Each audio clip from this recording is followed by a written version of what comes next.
Tell us your name and spell your last name. Dr. Elizabeth Laposata, Laposata. And I'm fair to say that you have some issues that require you to speak to us today by Zoom rather than appearing in person as you intended to do. Is that correct? Yes, that's correct. Okay. Tell us what you do for work, Doctor. Well, I'm a medical doctor, board certified in anatomic and forensic pathology. So I have an active practice in forensic pathology where I review cases to understand how people get injured or how people die. And how can you tell us your educational background? Certainly. I graduated from Bucknell University in 1975 with honors in biology.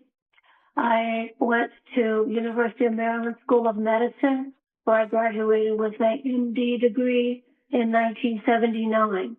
I did my 2 years internship at Johns Hopkins Hospital in anatomic pathology, which is the study of diseases of the body. Then I trained in St. Louis, Missouri, with a fellowship in forensic pathology, which is understanding causes of death and how trauma affects the body. Do you hold any board certifications or any licensures in that field, Doctor? Yes. In 1983, I sat for my board exams and became board certified diplomat of the American Board of Pathology in anatomic and forensic pathology. And tell us your work history, if you would, please. Certainly. Since I became board certified in 1983, I've had faculty positions in St. Louis University School of Medicine, where I also was the assistant medical examiner for the city of St. Louis. I then moved to Pennsylvania, Philadelphia, where I ran the autopsy service at the Hospital of the University of Pennsylvania. I had a faculty appointment there, a research lab, and I taught forensic pathology to medical students.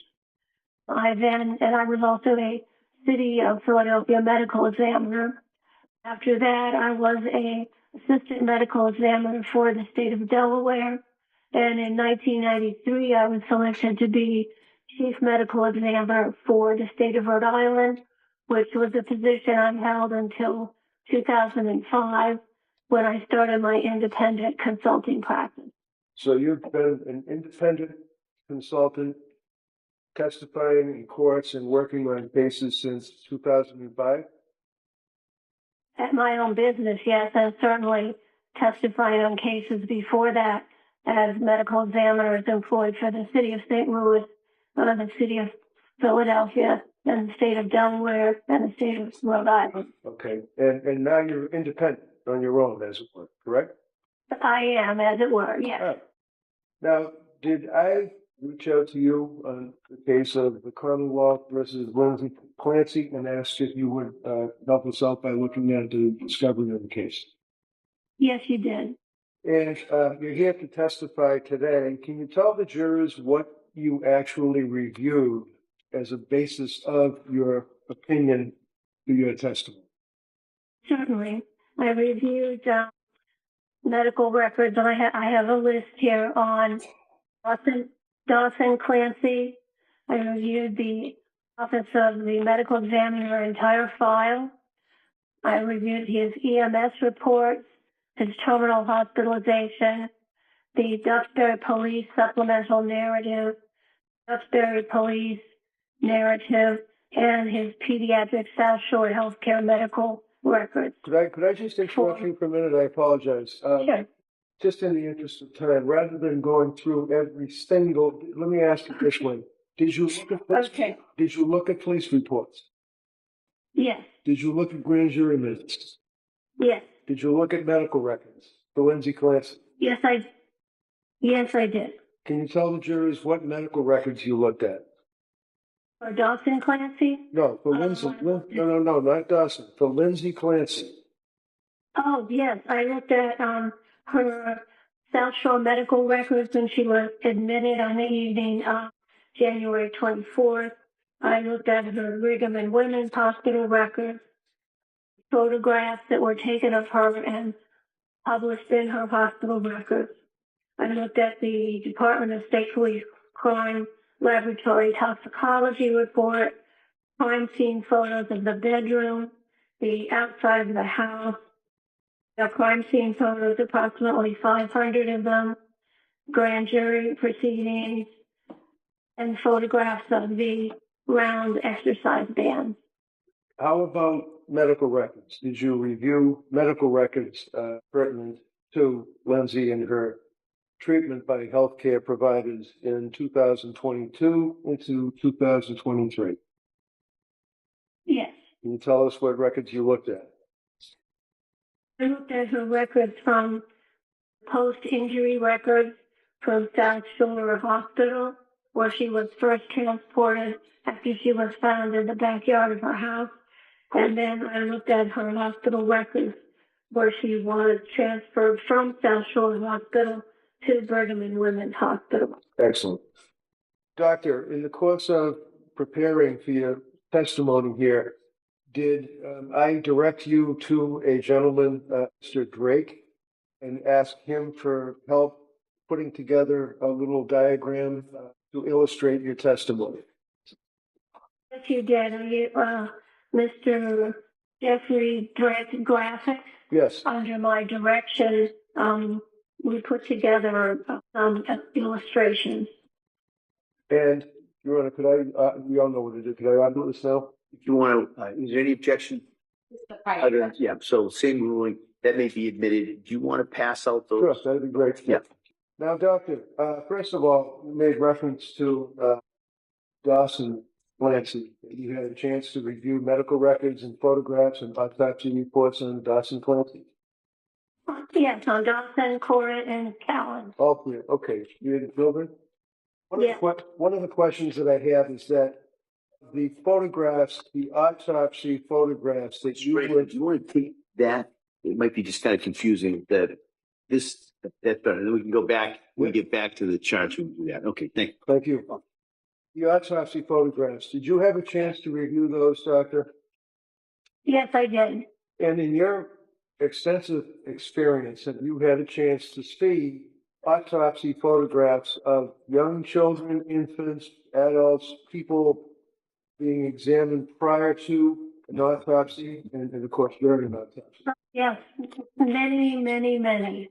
Now, my question simply is, did you notice on the autopsy photographs of the children what, let's say, have been referred to as bruises to this jury? Have you seen, are you aware of that testimony? Yes, there were bruises consistent with active children jumping and running.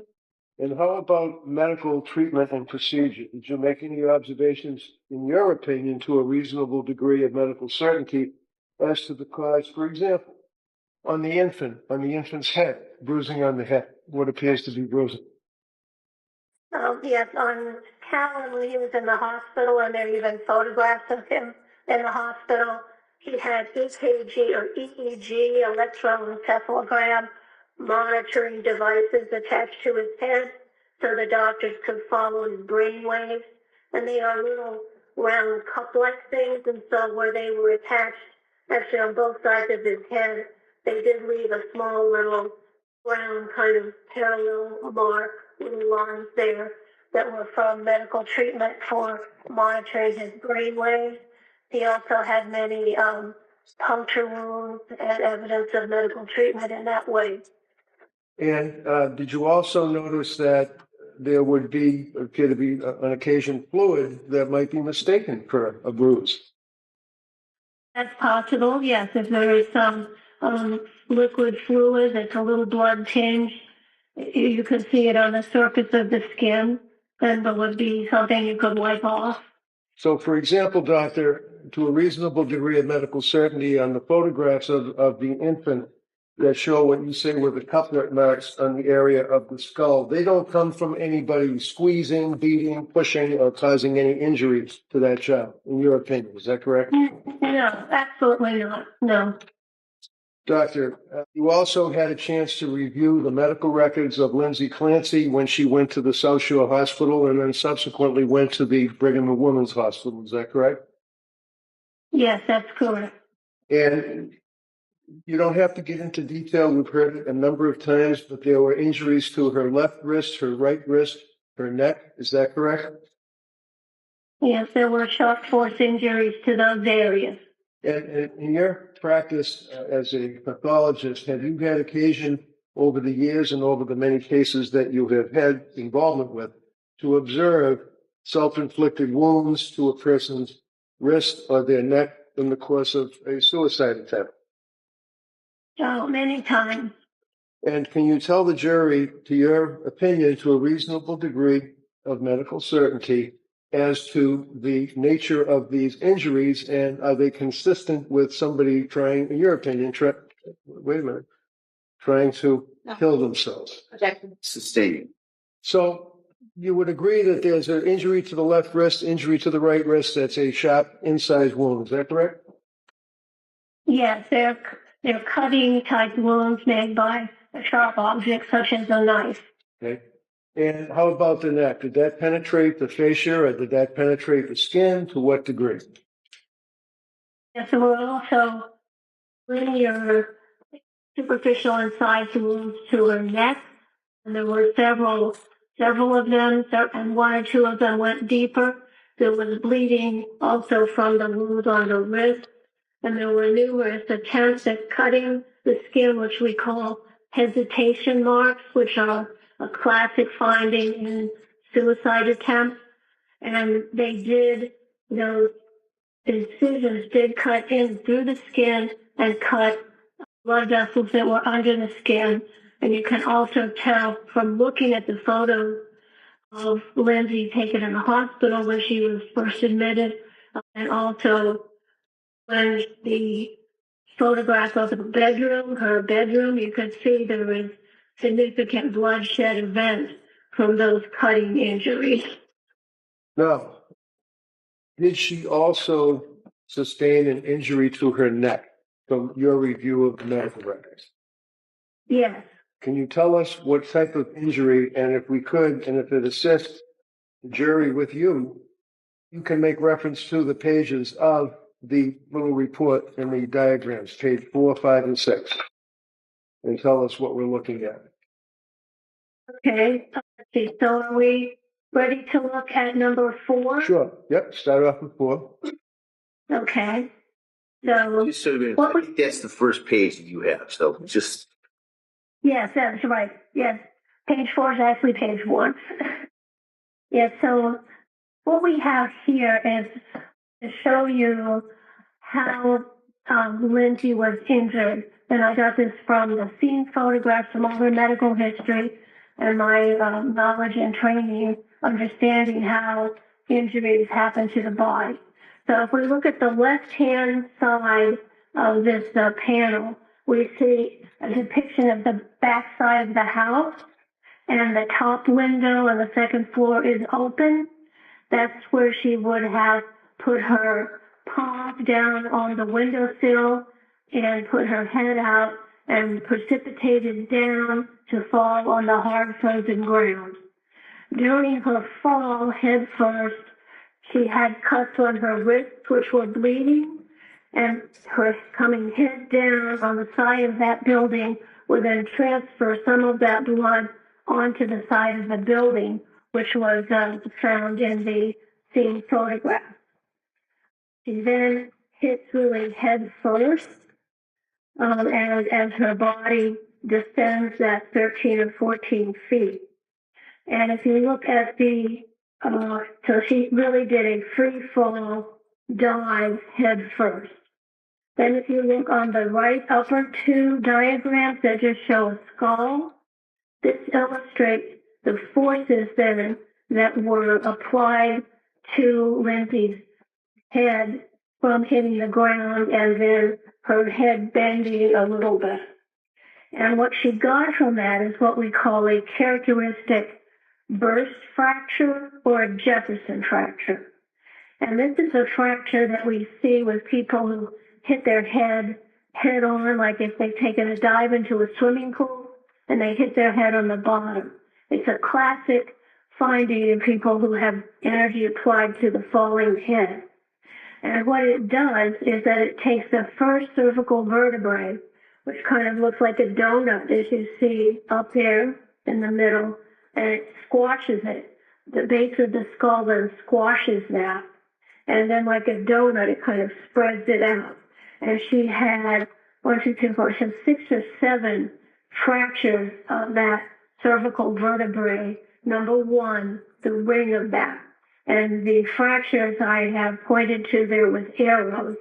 So that is called the characteristic Jefferson fracture from hitting your head, the top of your head, in a dive first position.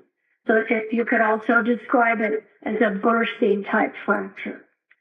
But you don't get any spinal cord injury from that because the area, the hole in the middle is pretty big. So it just crushes down on the side and fractures the ring around the spinal cord. So that tells me immediately that she landed head first and went down to the window, went down head first. Then the energy is transmitted then from her head down her vertebral body, down the bony spine.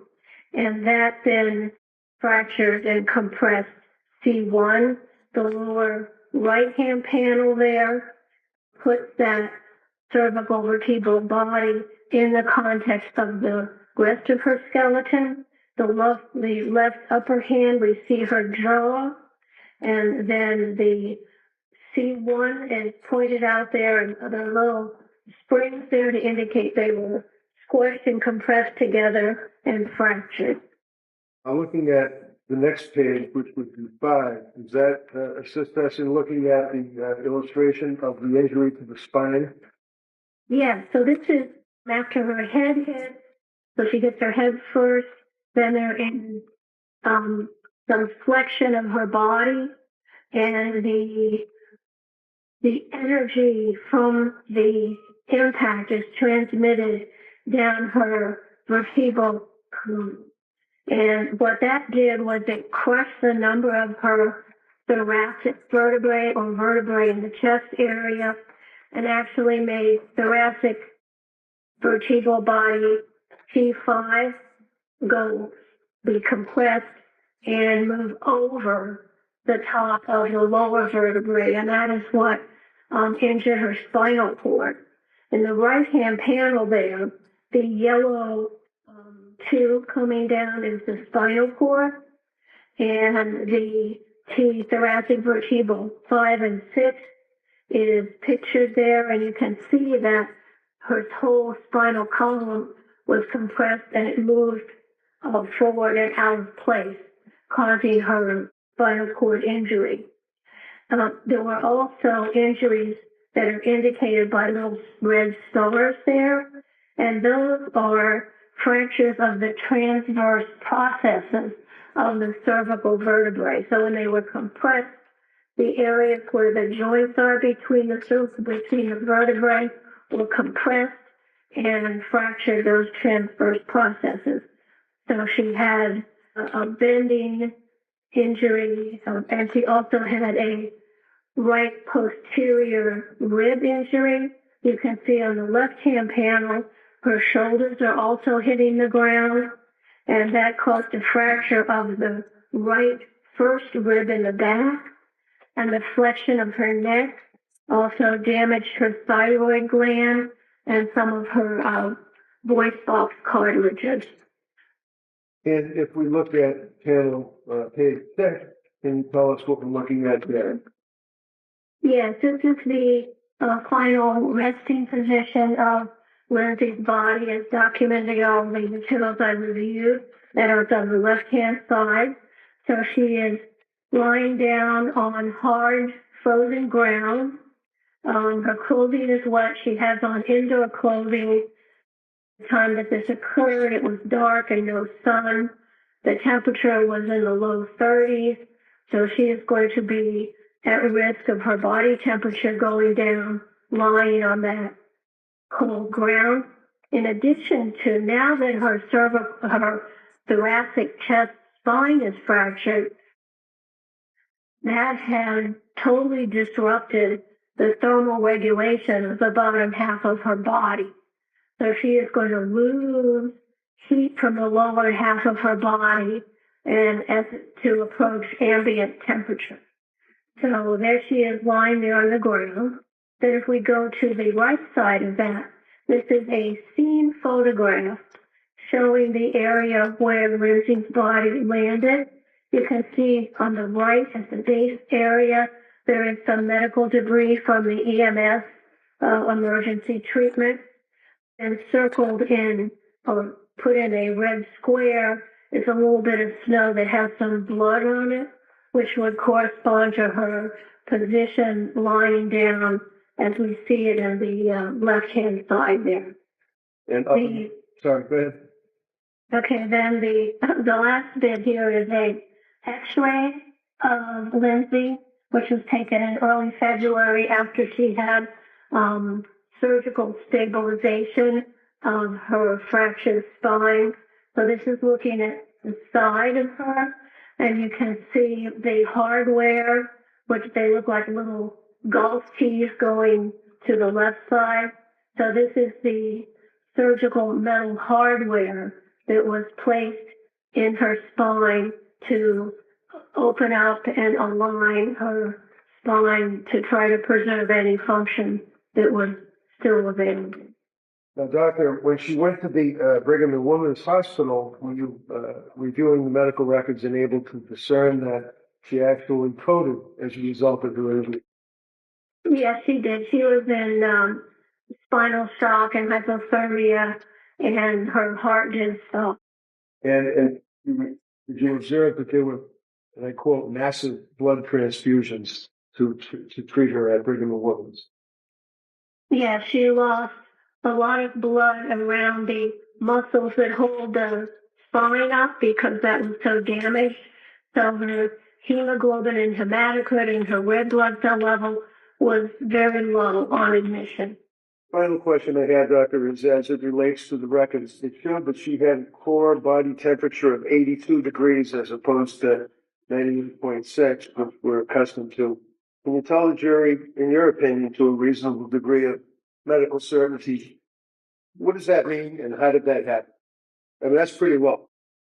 Yes, that is low. That's like, 16 degrees below normal. And so her low body temperature came from lying on the hard frozen ground, which would be 32 degrees frozen ground. She had wet clothing on. So wet clothing is going to transmit the body heat into the atmosphere quicker than dry clothing. It was indoor clothes. She didn't have a big parka on. There was no sun at that time to keep her body temperature up. The ambient or the air temperature was around 30 degrees. She has a thin body. And also, most importantly, because of that thoracic spinal cord transection, she lost the ability to control her body temperature below that level. So that means all her blood vessels just dilate and they just lose heat to the atmosphere. Thank you very much, Doc. Attorney Sprague? Yes. You were head of the Rhode Island Office of the Chief Medical Examiner when it was cited for 10 violations and unsafe conditions, correct? Yes, the unsafe condition was a light bulb out in a hallway, a computer in a hallway, and a few other minor things. I was very happy to have a safety inspection. Right, those were the unsafe conditions, but there were also 10 other violations, correct? They were minimal. I don't recall now. It was 20 years ago. You didn't treat Ms. Clancy, correct? Correct. And you didn't examine her yourself, correct? Correct. Now, you talked about a T1 burst fracture and how it can be from hitting the top of your head, correct? Yes. Isn't it also true that you can sustain a burst fracture by hitting the back of your head or the top of your shoulders as well? No. You say that she fell from 13 feet from the windowsill onto her head, the top of her head, correct? Onto the frozen ground? Yes. And you're saying that she fell with such force that she burst her C1 vertebrae and then broke other vertebrae in her back and broke ribs, correct? Yes, just the force of a free-falling body. Yes. Okay. But she had no injuries to her head, correct? I'm sure she had bruising to her scalp under her hair. You're sure? She did not have a skull fracture. Right. She didn't have a skull fracture, correct? Yes. She didn't have any cuts or things that needed sutures, correct? She needed sutures in the cutting wounds on her wrist. Well, we're talking about her head right now. She didn't need any sutures on her head, correct? Correct. She didn't have any large dents in her head, correct? Large dents? What do you mean? From hitting the frozen ground head first, there were no dents or bumps or sutures required on her head, correct? Her scalp was intact. The forces were transmitted to C1. So through her head. A very common finding when you go head first and hit your head. So hitting the frozen ground, the icy frozen ground, not a bump or scratch or scrape on her top of her head. And then within her head, there was no brain bleed. There was no hemorrhaging. There was no injury into her brain itself. Nothing showed up on the CT scans, correct? Correct. Her brain was fine. Her skull was fine. I'm sure she probably had some scalp bruising under her hair. You're sure because that goes along with what you're guessing at how the fall happened, correct? You can't be sure because you didn't see the head, correct? You say you're sure, but you didn't see her head. I saw the medical records and I examined all of those. I'm sure she had some bruise on the top of her head to the backside, as I showed in my diagram number 4. I'm sure there was some bruising on her scalp under her hair, but that was not a major concern at the time she was taken into the hospital. You keep saying you're sure there were bruises, that you're sure that there was this or that that's not shown in any photographs or medical evidence. So you're not sure, are you? You're assuming. No, I'm sure. Okay. Let me show you some photographs here. No, yes. Let me show you. I'm asking the questions. Let me show you some photographs here. Ahead. Let me show you some photographs of the defendant that were taken at the hospital of her head. Showing you here a photo of the top of the defendant's head. No. Yes, I see that. No swelling, correct? We just see her hair. There's no blood on that very white sheet, correct? Well, I don't see what's under her head, but that's not relevant to understanding that she did fall head first.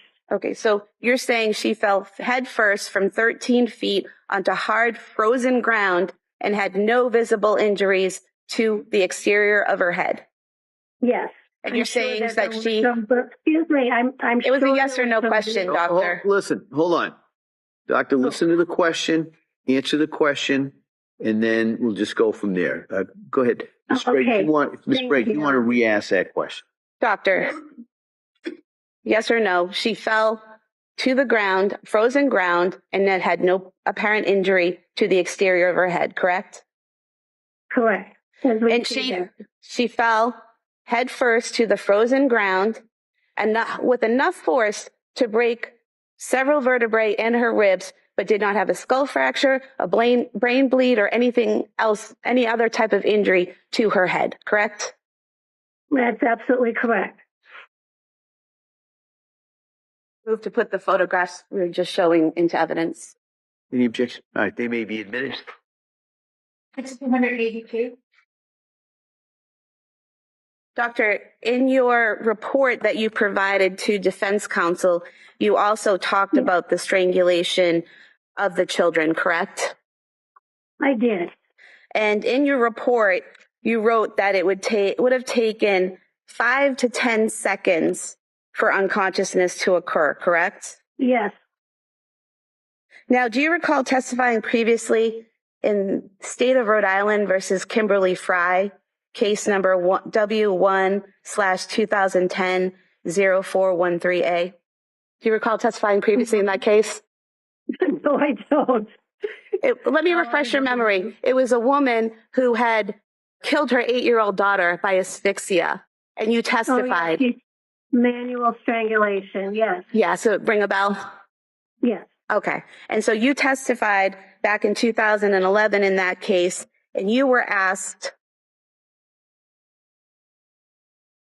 unconsciousness due to oxygenation can occur within 10 to 20 seconds.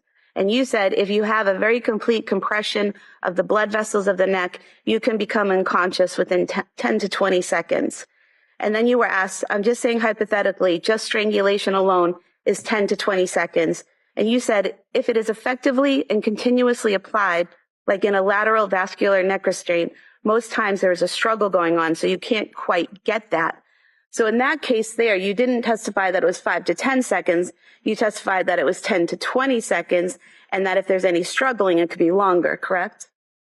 Yes, but that case was... Well, that was a yes or no question. It's not a yes. All right. Defense can follow up. Hold on. She's answered the question, and then we'll have a redirect if counsel would like to. Well, I don't remember. Hold on, Doctor. I said. Why don't you, Doctor, Sorry. wait for a question. You were also asked in that same trial, Doctor, the question put to you in that trial was, but once that unconsciousness set in, you agree with me that there had to have been a consistent application of pressure, either suffocation, strangulation, or compressions of the chest for 2 to 3 more minutes continuously while the child was unconscious, correct? And you answered, I think that's a fair statement. And the question was, you said that before yourself, correct? And you answered yes. And then the question was, I'm asking your opinion. And you said, the question was, after Camden became unconscious, after 2 to 3 minutes of continuous application of one of those 3, and you answered correct. Is that right? I have no memory of that. I'm sure you're reading it correctly. Well, you have memory of your medical knowledge, correct? Sure, I have memory of my medical knowledge. And so at that point in time, in 2011, you testified that you would have to strangle someone 10 to 20 seconds at least to unconsciousness, and then you would have to continue to strangle them for 2 to 3 minutes for death to occur. And you said correct. Is that still your medical knowledge? And that's a different case. That was not ligature. That was a manual. So either way, you're talking about the compression of the neck causing a loss of oxygen and blood, correct? She's answered. I'll allow this question. Go ahead. Yeah, there are many ways that can occur, and the way the pressure is applied is very important in understanding how long it takes to become unconscious. These are the children here were the victims of what we call ligature strangulation. The Fry case that is coming back to me a little now, that was a manual strangulation and also a body compression, which is a totally different type of asphyxia.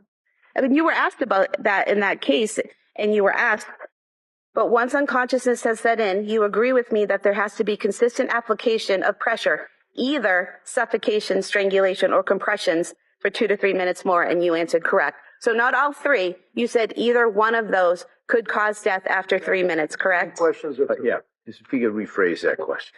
You were asked, but once unconsciousness set in, you agree with me that there had to have been consistent application of pressure, either suffocation, strangulation, or compressions of the chest for 2 to 3 minutes more continuously while they're unconscious. And you said, I think that's a fair statement. So that's what you said, correct?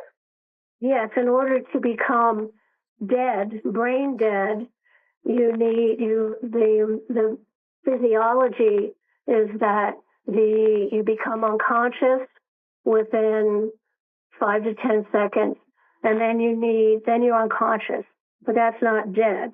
Then that continued constriction of the blood flow has to be still continuously applied for the brain to die. Correct. So that is what happens, and that's what happened to the Clancy children. The ligatures were wrapped around. They went unconscious in 5 to 10, maybe 20 seconds. probably less than 20 seconds because it was a ligature, not a manual strangulation. So it was immediately compressed, unconsciousness within 10 seconds, and then death within 5 to 10 minutes after that. With continuous pressure, Yes. pressure around the neck. Yes, because this is a ligature strangulation, Thank you. not manual. Okay, so when you're talking about ligature strangulation as opposed to manual strangulation, tell us in your mind what that means. They're very, very different. Manual strangulation means that you have somebody has used their hand and they've pressed either side of the neck. Okay? That the hand is manual strangulation. Strangulation means that you have stopped the blood flow that comes out of your brain, and the carotid artery continues to pump oxygenated blood into your brain, but it can't drain out through the jugular veins. So with continuous pressure, then the blood can't get in because it can't flow out, kind of like stopping up a pipe. And then so you go unconscious within 5 to 10 seconds, but then with continued pressure, your brain dies. So the difference between manual and ligature is that manual can be kind of an off and on thing. You may you have a jugular vein on either side of your neck. So if you're using a hand, you might compress one greater than the other. You might let go. The person that you're trying to strangle may struggle and remove your hand a little bit. So it's a very different sequence of events to end up with brain death and asphyxia. Whereas wrapping a round loop resistance band, which is a ligature, immediately compresses those vessels. There's no coming off, there's no putting back on. So it's a very complete, one-time, immediate, non-varying compression with those exercise bands ligature, which causes unconsciousness effectively within 4 to 10 seconds. And in reference to the manual strangulation, where generally somebody would use their hands and perhaps press with their thumbs, that has a very common, that you see many times, fracture of what's called the hyoid bone, correct? Yes, that can happen. Absolutely. A little U-shaped bone up underneath the jaw. So they both cause, brain death from lack of oxygen to the brain, but the way they get there that's leading up to that is a totally different pathophysiologic process. So when counsel went through the Rhode Island case, whatever that name was, and was reading from a transcript and asking you questions about the time that person through manual strangulation, and then she made reference to suffocation, she made reference to strangulation, she made reference to compression of the chest. That has nothing to do, in your opinion, with the ligature strangulation. Is that correct? It's a totally different mechanism of injury. Thank you. Right. Doctor, as you said a few moments ago, the ligature causes unconsciousness, and then the pressure has to continuously be applied for several minutes to cause death, correct? Yes. Thank you. All right. Anything further? One other question. On the ligature, doctor, and we discussed this, is the ligature, does that require a person to stand over the body and continuously apply pressure to the ligature, or walk away leaving the ligature? No, in this case, these were elastic round loops that were put around, somewhat tightly, pinching the skin. You could see little lines where the skin was pinched, and it just stays there. So it's a immediate compression of those jugular veins, staying there, and then death occurs minutes later. Thank you. Doctor, did you see these exercise bands? Yes. And you know that they're one long line with a handle on each end, correct? Right, and they're round. They're a cylinder. Right. They're not like a flat band. And you know they were wrapped around each child's neck and pulled to strangle them, correct? Well, they were wrapped several times, firmly enough around the neck to close off the jugular vein. And you're not aware, there's been no testimony, no evidence, nothing showing that they were knotted and left there, correct? Uh-oh. They weren't tied in a knot and left around their necks, according to any of the evidence, correct? The important part to me was they were wrapped several times, and then whether it had a bow or a knot would not really be important. It was secure and wrapped around the neck several times. And I can tell that from the appearance of the skin on the neck.